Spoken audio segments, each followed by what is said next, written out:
오늘 느헤미야 2장 말씀을 통하여서 선한 일을 하려 함에라는 제목으로 강의 이어가도록 하겠습니다. 고국에서 들려온 슬픈 소식을 접한 느헤미야가 금식하며 하나님께 기도를 합니다. 그리고 그의 기도의 말미에 이런 고백이 함께 등장합니다. 그때 내가 왕의 술 관원이 되었느니라. 이 대목의 정확한 표현은 그때 내가 왕의 술 관원이었다입니다. 그냥 넘어갈 수 있는 대목이지만 사실 느헤미야의 이 말은요, 의미심장한 말이 되겠습니다. 성경에서 하나님께서 배열을 뒤에 두셨지만 시간상 앞에 있었던 이스라엘 민족에게 아주 큰 사건이 하나 있는데 그것이 불임절입니다. 그리고 이 불임절을 다루고 있는 게 에스더서입니다. 느헤미야서 뒤에 등장하는. 그래서 이 에스더서에 등장하는 에스더 왕비의 이야기, 이것을 간략하게 설명을 드리고 느헤미야의 고백에 어떤 의미가 되었는가를 함께 살펴보겠습니다.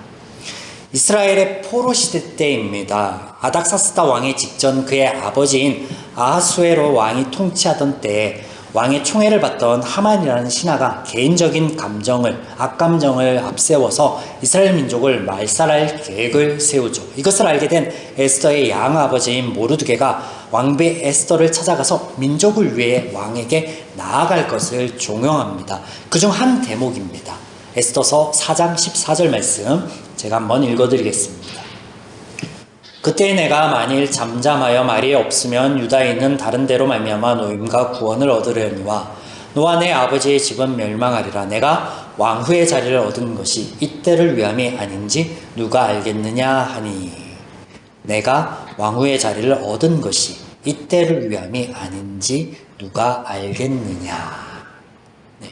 이 말을 들은 에스더 왕비는 금식 기도를 한 후에 내가 죽으면 죽으리라 라고 결단을 하고 왕에게 나아가죠.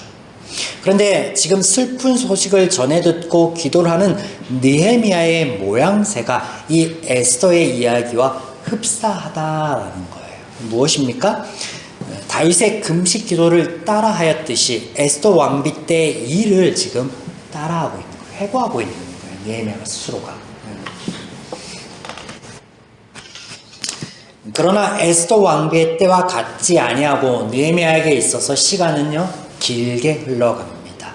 그가 기도를 하고 하나님의 때가 이르기까지 그의 바람과는 달리 4개월이라는 긴 시간이 흘렀다라는 거예요. 에스더 왕비 이야기에서는 이 사건의 전개가 급격하게 막 이렇게 긴박한 그 전개가 급격하게 이렇게 팍팍팍 이루어지는데 이것을 바라보고 기도하고 소망하였던 느헤미야의 현실은 그렇지 않게 더디게 진행되고 있다라는 거예요. 느헤미야가 고국의 슬픈 소식을 전해 들었을 때가 기스룰월입니다. 그런데 직접적인 일이 발생하는 때는요 니산월이에요. 그래서 1장 1절에는 기스룰월이라고 나오고 2장에는요 니산월이라고 나오는데 이게 11월에서 3월로 시간이 흘러가는 거예요. 여러분, 사람들이 삶 속에서 가장 힘들어하는 순간이 언제인지 아십니까? 알 수 없는 두려움이 찾아왔을 때예요. 또 그런 두려움을 내쫓고자 무엇인가를 하였는데 그 결과를 기다리고 있다라고 하면 그때가 가장 힘든 순간이 될 것입니다. 느헤미야가 하나님께 기도하였습니다. 본인이 할 수 있는 최선을 다한 거예요. 물론 그 기도 또한 하나님께서 느헤미야에게 할 수 있도록 인도하신 것이었죠. 그런데 하나님의 때는 느헤미야가 에스더 왕비 사건을 기억하며 기대하였던 때와는 달랐다라는 것이죠. 느헤미야가 얼마나 심적으로 힘들었겠습니까? 하늘의 하나님께 간절한 기도까지 하였는데 무엇인가 기대하고 소망하고 있었는데 더 이상 느헤미야가 그 마음의 괴로움과 근심을 감출 수 없을 지경에 이르러서야 비로소 하나님의 역사는 시작됩니다. 이것이 하나님의 때입니다. 사랑하는 여러분, 우리는 삶 속에서 수없이 많이 하나님의 뜻을 구합니다. 도우심을 구합니다. 그러나 많은 경우 하나님께서는요 잠잠하십니다. 하나님의 때는 아직입니다. 이때 여러분은 어떤 마음이 드십니까? 또 어떤 행동들을 취하십니까? 하지만 이것 하나만은 꼭 기억하시기를 제안드립니다. 기도 응답은 전적인 하나님의 주권의 영역이며 하나님의 때에 하나님께서 응답하실 것인데 그 모든 것은요 바로 나를 위한 것이다 라는 이 사실 하나만은 잊지 마시기 바랍니다. 왕의 술관원이었던 느헤미야가 그가 그 마음의 괴로움을 더 이상 이기지 못하고 하루는 왕 앞에 근심이 있는 얼굴로 포도주를 따르게 됩니다.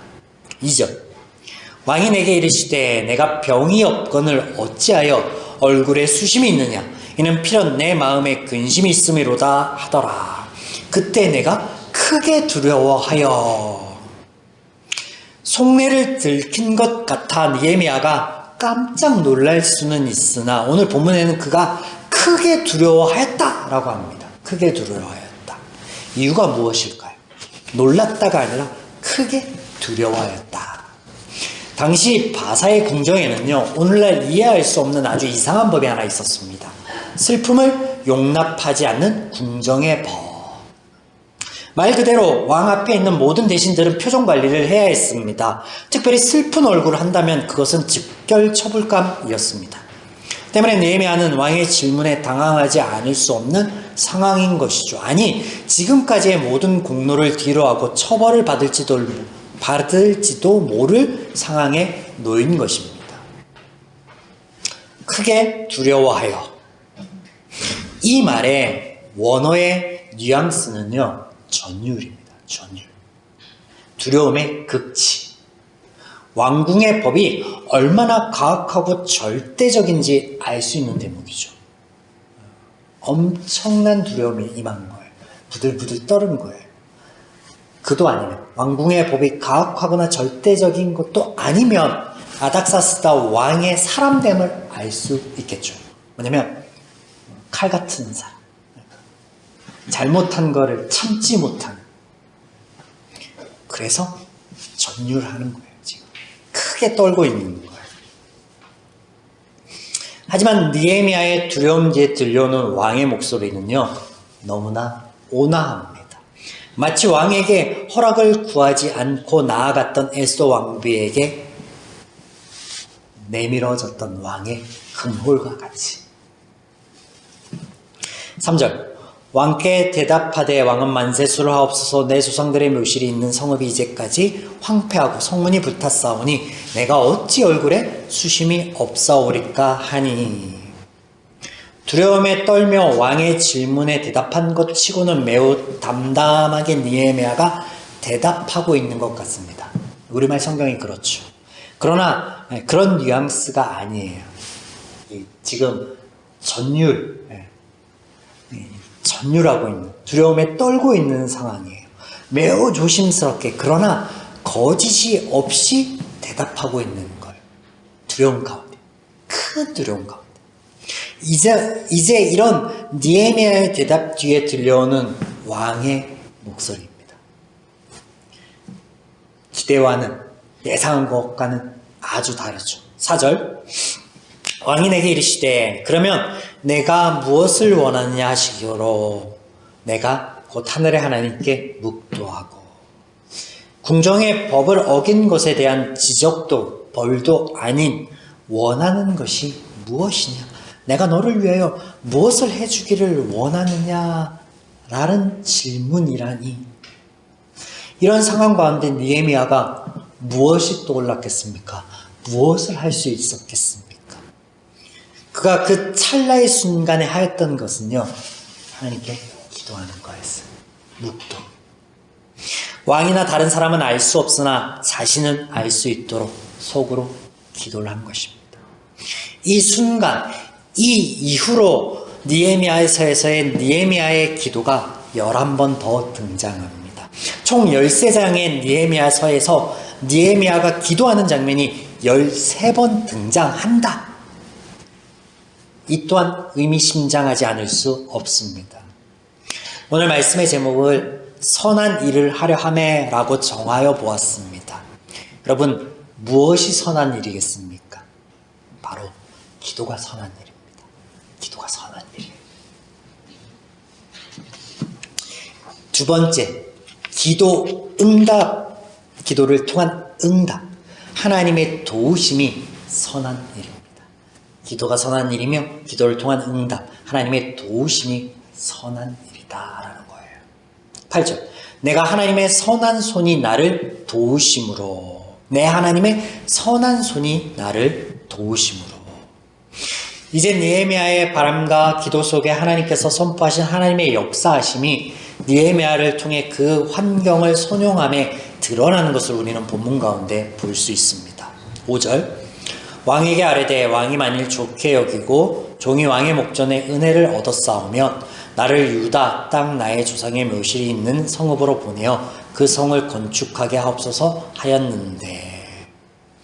어려움에 처한 백성들을 돕고 예루살렘 성을 수축하게 해달라고 느헤미야가 왕에게 청하고 있습니다. 이때 왕의 목전에서 은혜를 얻었사오면 이라는 말을 합니다.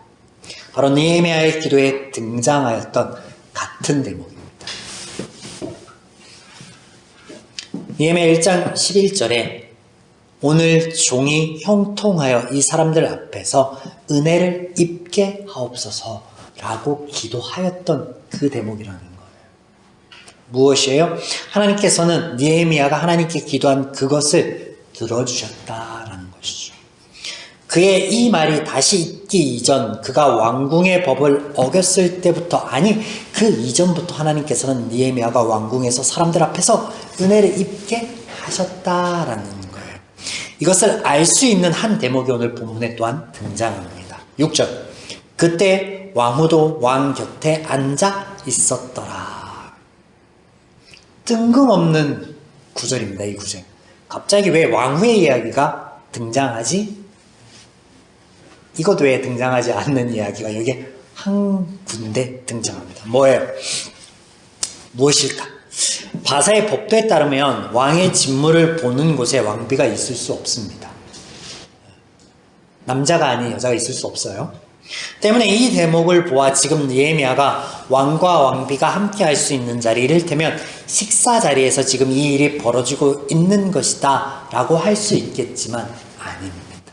아니에요. 사료에 의하면 아닥사스다 왕의 재위 기간 내에 왕비가 궁의 대소사에 관여하였고 일정 부분 왕을 움직일 수 있는 힘이 있었다라고 합니다.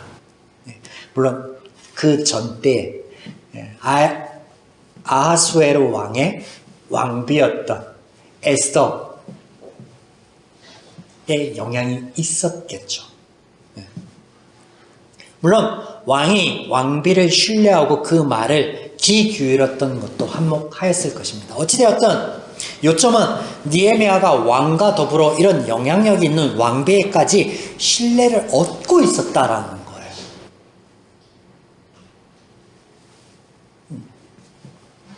그래서 이 대목이 뭐냐면 왕의 곁에 있는 왕후가 느헤미야의 편에서 어떤 좋은 역할을 하였다라는 것이죠. 또 왕비에게까지 영향력을 얻고 있다, 신뢰를 얻고 있다라는 이 사실은요, 그의 기도의 내용처럼요, 왕궁의 사람들 앞에 은혜를 입고 있었다라는 것을 보증할 수 있는 그런 대목이다라는 것. 더불어서 왕이 그를 얼마나 총애하고 아꼈는지 왕인 느헤미야의 요청에 이런 질문을 더합니다. 6절, 내가 몇 날에 다녀올 길이며 어느 때에 돌아오겠느냐. 왕이 느헤미야에게 그 마음의 근심을 씻어내고 원하는 것을 이루어 다시 돌아올 것을 말하고 있습니다. 그 기한을 정하라고까지 하고 있습니다. 돌아와야 돼. 내 마음의 근심이 해결되면 나에게 다시 와줘야 돼. 이 말은요, 왕에게 느헤미야가 얼마나 믿을 만한 대신이요 친구이자 조언가이며 호위대장인가를 알려주는 대목이죠. 포로의 신분으로 상상할 수 없는 은혜를 입고 있는 것입니다. 그의 기도처럼. 본문에는 등장하지 않지만 이때 느헤미야가 왕에게 12년을 요구하였거나 혹은 백지수표, 기한을 정하지 않고 일이 성취되면 돌아올 것이다 라고 하였는지 모를 일입니다. 어떻게 알 수 있느냐?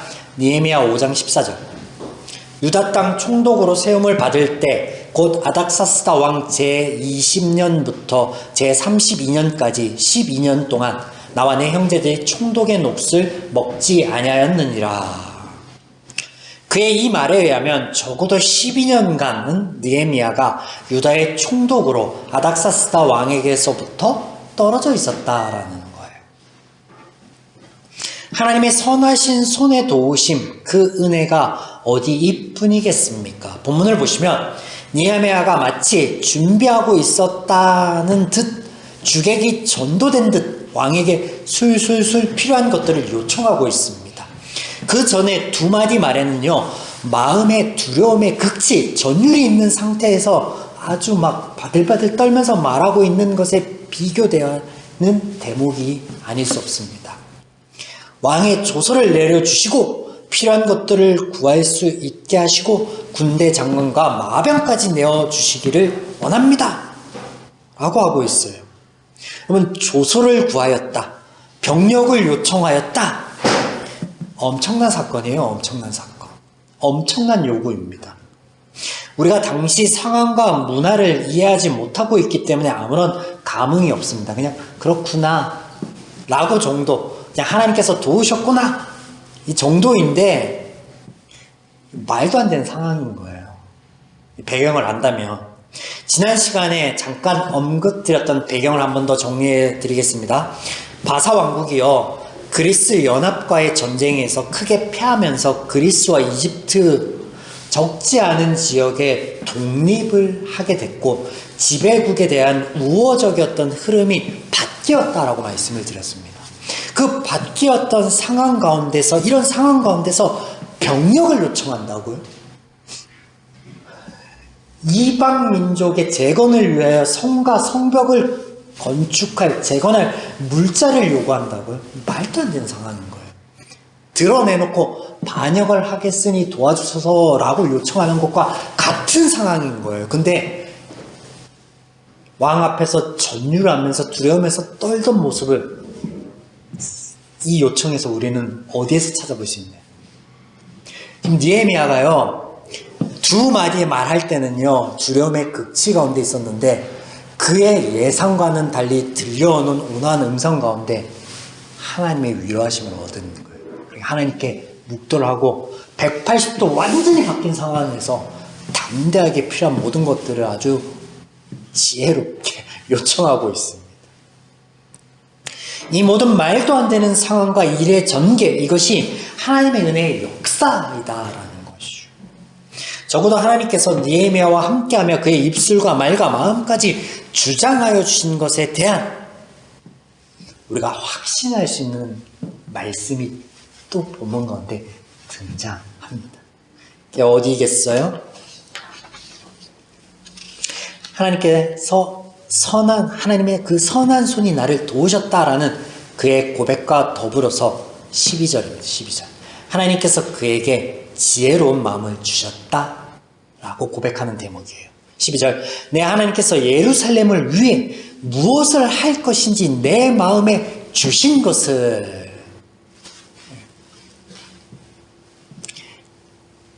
돌아와서 예루살렘에서 있은지 머문지 사흘 만에 이 마음을 주셨겠습니까?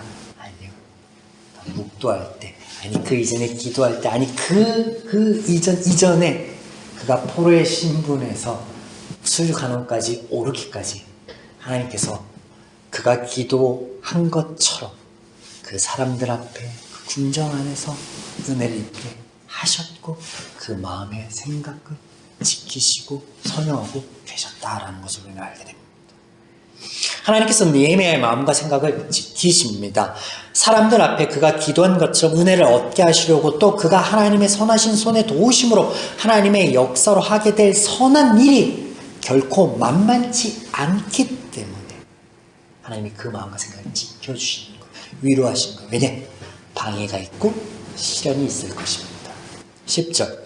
호론 사람 산발락과 종이었던 암몬 사람 도비아가 이스라엘 자손을 흥황케 하려는 사람이 왔다 함을 듣고 심히 근심하더라. 19절. 호론 사람 산발락과 종이었던 암몬 사람 도비아와 아라비아 사람 게셈이 이 말을 듣고 우리를 업신여기고 우리를 비웃어 이르되 너희가 하는 일이 무엇이냐? 너희가 왕을 배반하고자 하느냐 하기로. 하나님의 선한 도우심으로, 기도 응답으로 그가 향하게 될 그 발걸음 위에 형통이 아닌 이와 같은 방해와 시련이 있을 것을 아신 하나님께서 그에게 무엇을 허락하였다고요? 그 느헤미야라는 이름처럼 하나님이 그 마음과 생각을 지키시어 그에게 위로를 허락하셨다라는 거예요. 그러니까 담대하게 그가 얘기하는 거예요. 20절. 내가 그들에게 대답하여 이르되 하늘의 하나님이 우리를 형통하게 하시리니 그의 종들인 우리가 일어나 건축하려니 오직 너희에게는 예루살렘에게 아무런 기업도 없고 권리도 없고 기억된 바도 없다 하였느니라. 담대할 수 있는 거예요. 그 전처럼 왕의 한마디 말 가운데 막 두려움에 떨던 모습은 온데간데 없이 담대한 모습을 발견하게 되죠. 사랑하는 여러분, 오늘 말씀을 통하여 무엇이 선한 일인지 우리는 배우게 됩니다. 우리가 하나님을 고백하고 의지하여 기도할 수 있는 것, 이것이 선한 일입니다. 또한 그 안에 하나님의 때에 하나님의 도우심의 역사가 이루어진다라고 하는 것, 이것 또한 선한 일입니다. 하나님의 때를 기다림조차 선한 일이 됩니다. 그 기다림 속에서 하나님의 역사는 진행형이며 종국에는 이를 누리게 하실 것이기 때문입니다. 그러나 우리의 그 발걸음이 녹록지 않을 것입니다. 하나님의 선하심 가운데 우리가 있을 때 우리를 향할 공격은 시작될 것이며 평안과 믿음을 깨려는 시도는요 지속될 것입니다. 하지만 이 또한 감사함은 우리가 그 끝을 알기 때문입니다. 우리가 선한 일을 하고 있구나, 이것을 통하여서 이 시련과 이 아픔과 이 방해를 통해서 우리는 한 번 더 확인해 볼 수도 있을 것입니다. 오늘 이 하나님에 대한 다시 한 번의 깨달음과 고백이 우리의 위로가 되기를 소망합니다. 이것을 이 한 주의 삶 속에서 누릴 수 있는 저와 여러분이기를 주님의 이름으로 축원드립니다.